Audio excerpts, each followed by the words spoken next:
La commune de la semaine. La commune de la semaine.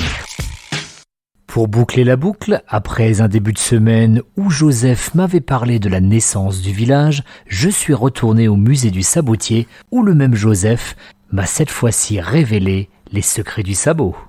Le sabot étant en bois, les premiers sabotiers vivaient eux aussi en forêt avec toute leur famille parce qu'ils n'avaient pas les moyens pour ramener le bois au village.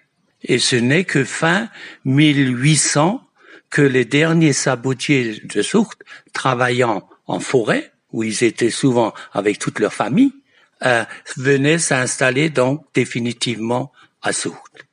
Autour de Sourtes, il y avait Meisenthal, les Verriers, Saint-Louis, les Bitches, les Verriers. Il y avait une clientèle potentielle très importante. Et donc, Sourtes s'est lancé dans la fabrication des sabots.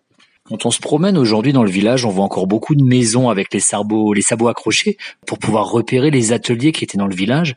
Et on se dit que le nombre d'endroits où on fabriquait des sabots était très très important. Jusqu'à combien de saboteries a-t-on eu dans le village? Quand on fabriquait les sabots à la main, à Sourtes, il y avait en permanence 50 sabotiers qui travaillaient. Voilà. Et après, quand en 1931 ont été installées les premières machines, deux sabotiers se sont associés, ont acheté les machines nécessaires pour débiter, une scie à ruban pour faire une grossière forme extérieure, une copieuse pour faire la forme extérieure du sabot, une creuseuse pour évider le sabot. Et donc, après la guerre, il y avait jusqu'à 7 ateliers qui travaillaient dans la fabrication des sabots. Et ces 7 ateliers occupaient quelques bonnes douzaines de sabotiers. Vous voyez, comparé aux 50, c'était un autre monde. Et là, le sabot a bien marché. C'était la seule. Moi, j'allais encore à l'école.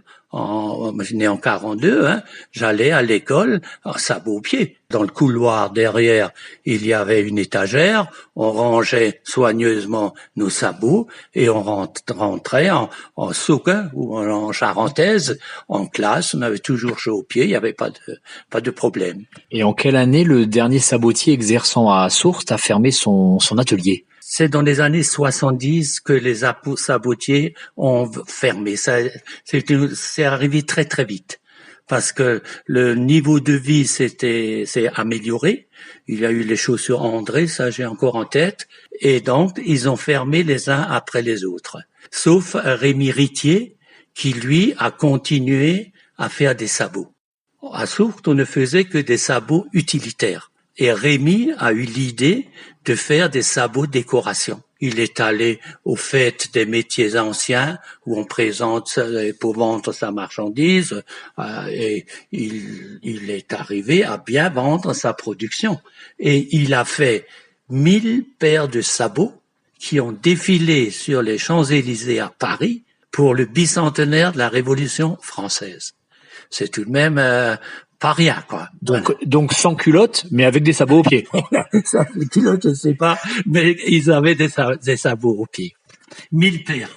Je vous quitte en chanson, Sklumpemererlied, la chanson des sabotiers, à la semaine prochaine du côté de Schweyen.